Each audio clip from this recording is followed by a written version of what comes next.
Today, we will be focusing on the economy of South India in the early medieval period between 600 to 900, when the peninsular India was dominated by the Vatapi Chalukyans, Pallavas and the Pandyans as the main political players.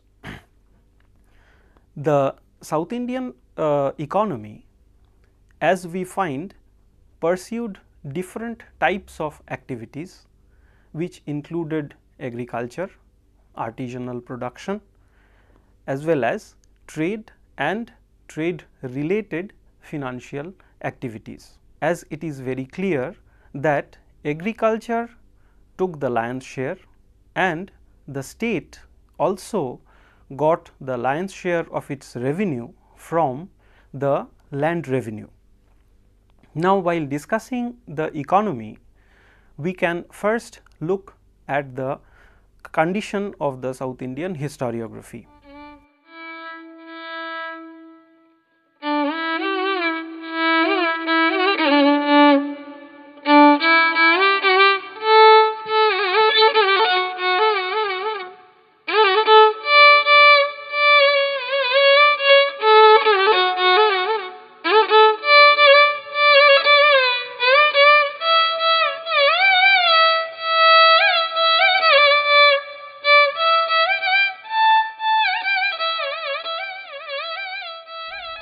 In the conventional historiography, the main focus was on the dynastic history and the nature of state as well as economy was looked from the point of view of the dynastic history.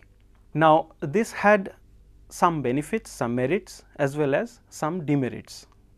To start with, the merit was it gave a very firm chronological background as well as it gave a very strong information base on which the later historians have done enormous amount of interpretation. But the problem was, as it was focused mainly on the political history, the economy became a kind of essentialized version and the amount of change that took place was not very well depicted in the conventional historiography. As well as we find that the discussion on economy was mainly concentrated on the institutional aspects of economy, particularly focusing on the land grants given to different religious functionaries as well as beneficiaries, and other aspects of the economy was kept in the background. Now, with this condition, it was also assumed that with the inception of the Pallava and the Pandyan kingdom or kingship, a centralized and bureaucratic organization was coming into being. In the case of economy, we find that a new type of inventions were also taking place, particularly the irrigation and the sluice becoming one of the major technological advances which took place in this period. Despite the advantages of the conventional historiography, it lacked a good framework, and that the later historians with new perspectives has brought into being. First of all, the modern historians who are opposed to the conventional historiography, they consider that the conventional historians, as they have posited that the Pallava and the Pandyan kingship mainly and Chalukyan kingship as well, constituted a kind of break, a kind of disjunction, and this resulted in a very sharp economic changes. The new historians, they find that the condition was more a gradual transition, gradual change, and they also bring in some new perspectives. Like in the conventional historiography, the economic aspects are dealt in isolation. For instance, the temple institution, many discussion has been done on the temples, but how to integrate temple with the overall economic activities, that was left aside.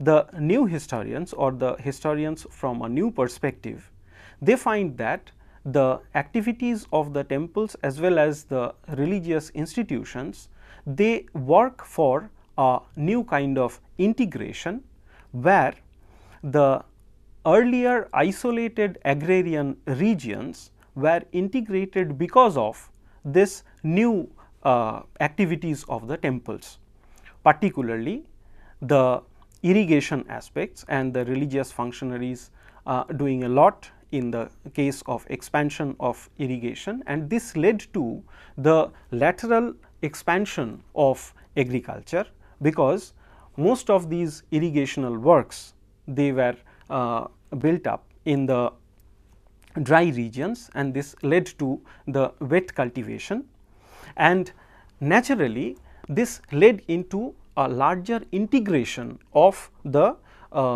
isolated agrarian zones. This also led into the expansion of the resource base of the state.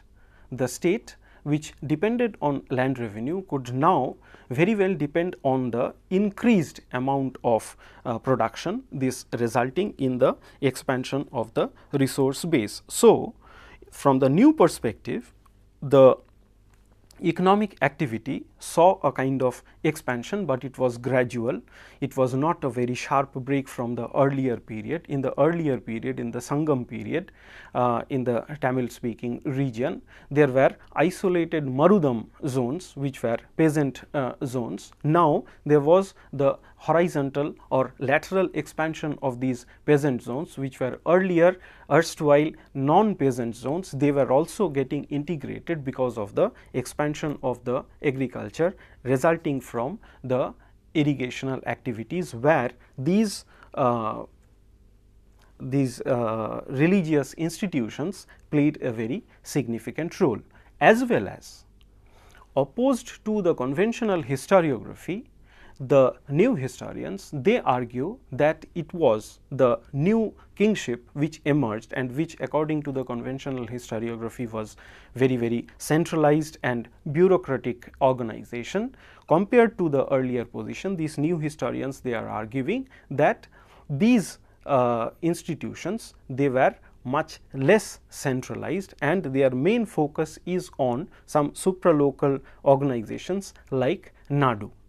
With this background, with the new perspective that is now gradually emerging in the historiography, then we can shift into the actual working of the economy. In economy, then we can distinguish between several sections. First of all, it is mainly agriculture, and then there are the artisanal productions, then there are trade and trade related activities, with which we can round up the discussion on agriculture, on economy.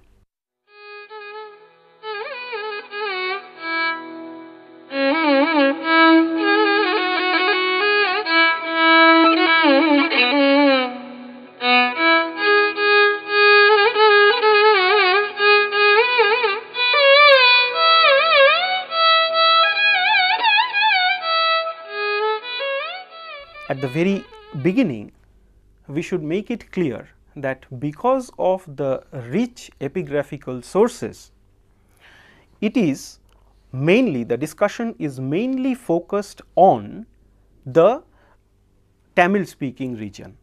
It has produced large amount of epigraphical sources, from which, on the basis of which we can get a good account of, we can give a very good account of the workings of economy.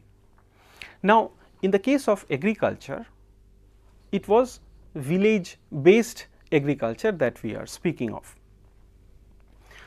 The villages, they varied in their size.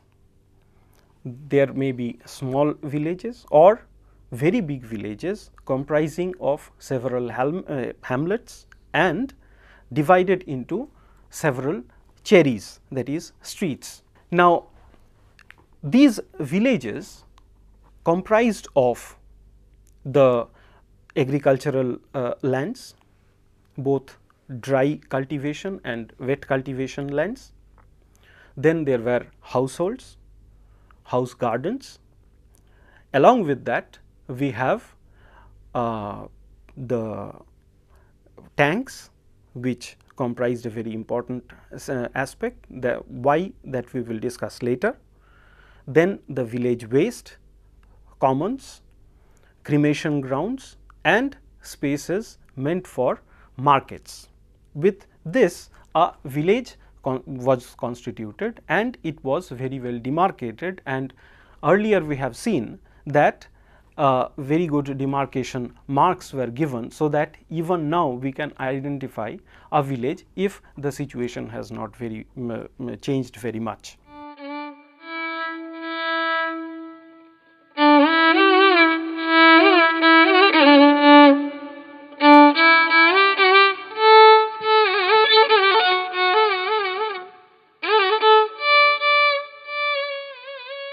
With these markers, another very important aspect has grown in this period, particularly in the Pallava and the Pandyan region, that is the Brahmin villages. The kings, royal family members, as well as later some of the important feudatories and the officials, they granted lands to the Brahmin donis, which constituted the Brahmadaya, that is the villages owned by either an individual or a group of Brahmins.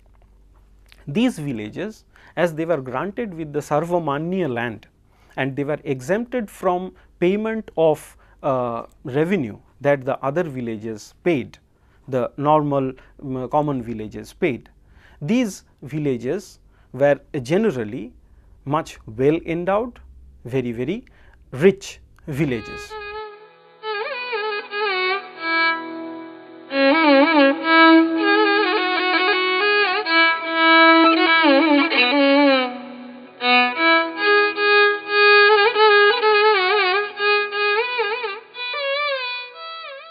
Apart from these villages, we find that there were land tenures, and temples also played a very significant role in the economic life. Whenever the land was granted to the temples, that is Devadana, the temples played a very significant role in the economy of the village. The temple had a range of ritual specialists who were known as Koil Parivaram, and apart from that, the villagers, the common villagers, they had to contribute a certain amount of grain, certain amount of produce for upkeep of the temple, which was known as Magamai.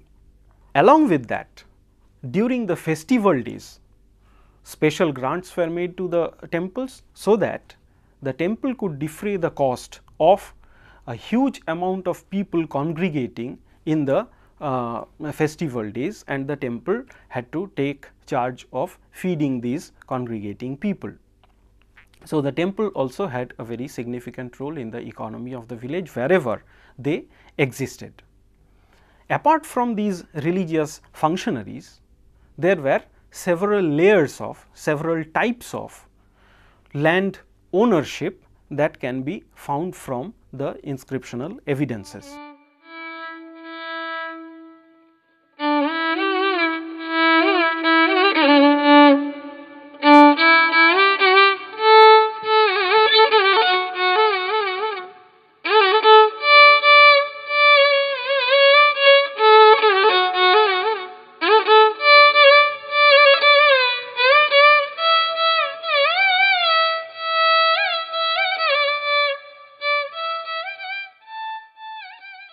some of them, not all, some of the members of the village, they had proprietary rights on lands. That is, they were not only enjoying the usufruct, that is the produce of the land, but they could dispose of, either sale or give the land in gift to some person whom he or they liked.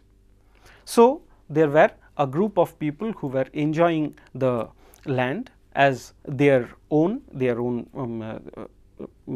enjoying the ownership of the land, as well as there were tenants, tenants of different types. Another very important aspect also arises from the study of the inscriptional evidences, that is, a group in the later Pallava grants who appear very significantly, the Vignapti, they were absent in the earlier Pallava charters. In the earlier Pallava charters, the king and the royal family members play the most significant role in the grant of land to the temple or the Brahmin beneficiary. These later Pallava charters that we refer to, particularly from the Nandivarman Pallava Malla, Nandivarman Pallava Malla's reign, particularly in the Kasakudi grant or Pattattal Mangalam grant, there we find a group of feudatory or important royal officials, they play the most significant role in the grant of land. They apply to, they submit to the king for grant of the land tax free to a doni, mostly the Brahmin doni, and then on the basis of their application, the king grants or relinquishes his income from the tax that could accrue from that village or the group of villagers. So, the Vignapti becomes most important in the later Pallava grants who were earlier absent in the former or the earlier Pallava grants.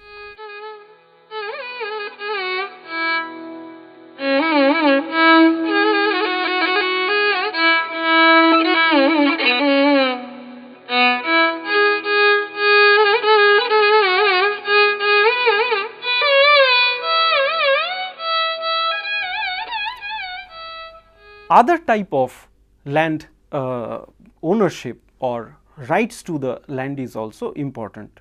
Though the Brahmins and the temples, they were granted with the land, it does not mean that they were given the ownership. Mostly they were enjoying the usufruct, right to enjoy the fruits of the soil. Different types of names were given. Archana Bhoga, Deva Bhoga Hala, which means the arable land which has been granted to the temple.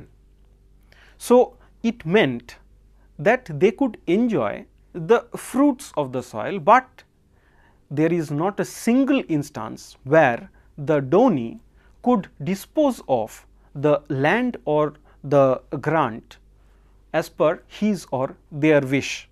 They could enjoy it on hereditary basis, but they could not part with that particular land or grant if they wanted to.